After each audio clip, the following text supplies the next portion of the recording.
गुरु प्यारी साध संगत जी, राधा स्वामी। आज की मेरी साखी से हमें यह सीखने को मिलेगा कि जिसके ऊपर बाबा जी का हाथ होता है, परमात्मा का हाथ होता है, उसका कोई कुछ नहीं बिगाड़ सकता। यानी आज की साखी हमें यह सिखाएगी।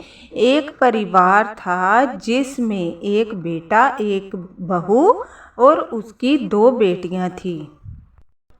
वह पढ़े लिखे थे, दोनों जॉब करते थे। यानी आदमी भी जॉब करता था और उसकी बीवी भी जॉब करती थी। और घर में बुजुर्ग जो माँ बाप थे वो घर पे रहते थे और दोनों बेटियां भी उनके साथ ही रहती थी। परिवार बहुत हंसता खेलता था। लेकिन जो बूढ़े माँ बाप थे उनकी सोच बहुत ज़्यादा गलत थी। यानी उसका पति और बूढ़े माँ बाप जो थे उनकी सोच ये थी कि हमारे घर में बेटियां ही हैं, बेटा नहीं है।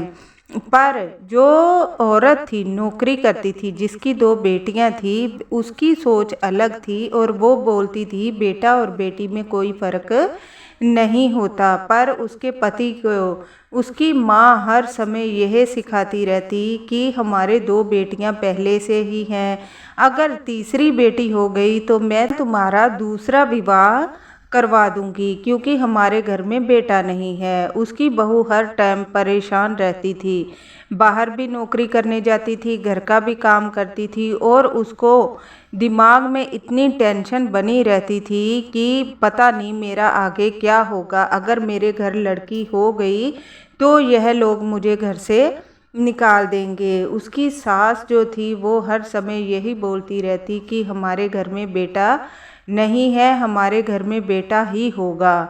वह औरत नौकरी भी करती और घर में भी परेशान रहती। बहू जो थी वो चाहती थी कि उसके घर भी बेटा ही हो। एक दिन बहू फिर से गर्भवती होती है तो वह आस लगाती है कि मुझे परमात्मा एक बेटा दे देना, मेरी लाज रख लेना। और उसकी जो सास थी वह यह बोलती थी कि अगर अब भी तुम्हारे घर बेटी हुई तो मैं अपने लड़के की दोबारा शादी करवा दूंगी। और वह परेशान रहने लग गई। और जो पति था वो भी यही बोलने लग गया कि ठीक है माँ, हम इस बार देख लेते हैं, अगर फिर से लड़की हुई तो मैं दोबारा विवाह करवा लूँगी। बहू बहुत ज़्यादा परेशान हो गई और मन ही मन में परेशान रहने लग गई। एक दिन वह बोली कि मैं अपने गांव जा रही हूँ, वहीं पर 5-10 दिन रहकर वापस आ जाऊँगी। तो वह अपने गांव नहीं गई और वह डेरे में चली गई। ब्यास डेरे में वह चली जाती है। उसका कोई रिश्तेदार वहाँ रहता है। वह सोचती है कि मैं वहाँ रहूँगी कुछ दिन तो मेरा मन ठीक हो जाएगा। वह वहाँ रहने लग गई।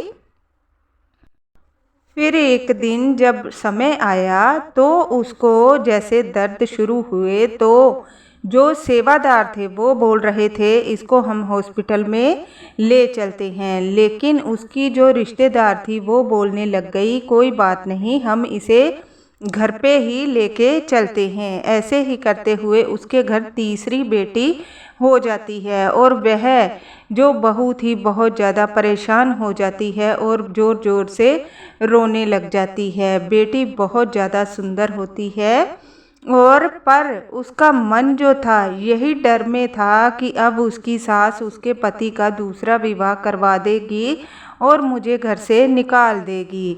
वह बहुत ज़्यादा दुखी हो जाती है और ज़ोर ज़ोर से रोने लग जाती है। सभी सेवादार परेशान हो जाते हैं और बोलते हैं तुम्हारे घर चांद जैसी बेटी ने जन्म लिया है पर तुम फिर भी रोए जा रही हो, ऐसा क्यों कर रही हो?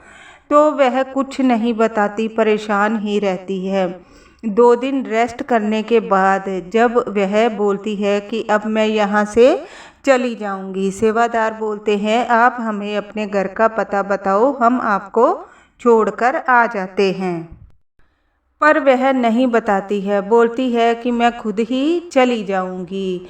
फिर अगले दिन सुबह जब देखती है उसकी रिश्तेदार तो वो बहू जो होती है वहाँ पर नहीं दिखती। जो रिश्तेदार होती है वो सोचती है कि वह अपने घर चली गई होगी। तो जब उससे अगले दिन तीसरे दिन वह एक सेवादार होता है जो फूलों की देखभाल करता है। वह फूलों की देखभाल करते करते एक सांस लेने के लिए बैठता है और सोचता है कि मैं यहाँ बैठकर थोड़ा खाना खा लेता हूँ। खाना खाते हुए उसका हाथ जो है नीचे धरती के ऊपर जब लगता है तो उसे ऐसा लगता है कि जगह बहुत ज़्यादा गीली गीली क्यों हो रही है। तो उसको अंदर से किसी बच्चे के रोने की आवाज़ आती है। सेवादार बहुत ज़्यादा परेशान हो जाता है और उसको खोदने लग जाता है। खोदने के बाद उसके अंदर से वही बच्ची निकलती है जिसको 2 दिन पहले डेरे में जन्म लिया होता है। सेवादार बहुत परेशान होता है और जाकर बाबा जी को सारी बात बताता है। बाबा जी जो बच्ची होती है उसको बड़े प्यार से अपनी गोद में उठाते हैं और बोलते हैं, इसकी माँ ज़्यादा दूर नहीं गई होगी, आप उसको ढूंढकर ले आओ। सेवादार ऐसा ही करते हैं और उसको ढूंढकर माँ को ले आते हैं। बाबा जी उनसे पूछते हैं कि आपने ऐसा क्यों किया? फूल जैसी बच्ची को आपने मारने के लिए ज़मीन के अंदर गाड़ दिया। ये तो परमात्मा का इसके ऊपर हाथ था जो इसका बाल भी बांका नहीं हुआ। आपने तो कोई कसर नहीं छोड़ी इसको मारने की। जो बहू थी वह फूट फूट कर रोने लग जाती है और बोलती है, बाबा जी अगर मैं इसे अपने घर ले जाऊंगी तो मेरा पति मुझे छोड़ देगा और मेरी सास जो है मेरे पति का विवाह दूसरा करवा देगी। पर बाबा जी समझाते हैं कि तुमने एक पति के छोड़ने के कारण माँ होकर अपने बच्चे को मारने की कोशिश की। माँ को इसलिए बनाया जाता है कि परमात्मा जो हो हर समय अपने बच्चे के साथ रहता है। माँ ही होती है जो परमात्मा की तरह अपने बच्चे की देखभाल करती है और आपने अपनी बच्ची को ही मारने की कोशिश की। तो बहू रोने लग जाती है। पर रोने का बाबा जी बोलते, रोने से क्या होगा, आपने जो कर्म करना था आपने कर दिया। फिर वह जो बहू होती है बोलती है, आप मेरी बच्ची मुझे दे दो और मैं इसको लेकर अपने पियर में ही रह लूँगी। पर बाबा जी बोलते हैं, नहीं, हम आपको यह बच्ची नहीं देंगे। यह बच्ची आज के बाद डेरे में ही पलेगी और इसकी देखरेख हम ही करेंगे। तो बाबा जी के कहने पर सेवादार बोलते हैं कि यह तो बहुत छोटी है बाबा जी। पर बाबा जी बोलते हैं, इसकी जिम्मेवारी मैं आपको ही देता हूँ। इस बच्ची का पूरा ध्यान रखना है और इनको नहीं देनी। अब इस बच्ची की देखरेख हम ही करेंगे और हम ही इसे पालेंगे और बड़ी होकर यह ऐसी बनेगी कि इसकी माँ जो इसने इसको छोड़ दिया वही इसके ऊपर गर्व करेगी। तो माँ बोलती है, ठीक है बाबा जी, मेरे गुनाहों की सज़ा मुझे मिलनी ही चाहिए। मैं अपनी बच्ची से दूर रहूँगी तभी मुझे एहसास होगा कि मैंने गलत किया। तो वह वहाँ से चली जाती है। आपको बाबा जी यही समझाते हैं कि जिसने जन्म लिया है उसको जीने का पूरा अधिकार होता है, भले बेटा हो भले बेटी हो।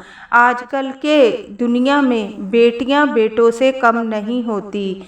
जो कर्म बेटा करता है वही बेटी करती है। हालांकि बेटियां जो होती है वह बाहर का काम भी करती हैं और घर का काम भी करती हैं, 2 घरों को पालती हैं। यह सोच अगर हमारे दिमाग में रहेगी तो हम आगे नहीं बढ़ पाएंगे। बाबा जी यही समझाते हैं कि हमें बेटा और बेटी में कोई फ़र्क नहीं समझना चाहिए। बेटियों को प्यार करें और उनकी इज्जत करें। राधा स्वामी।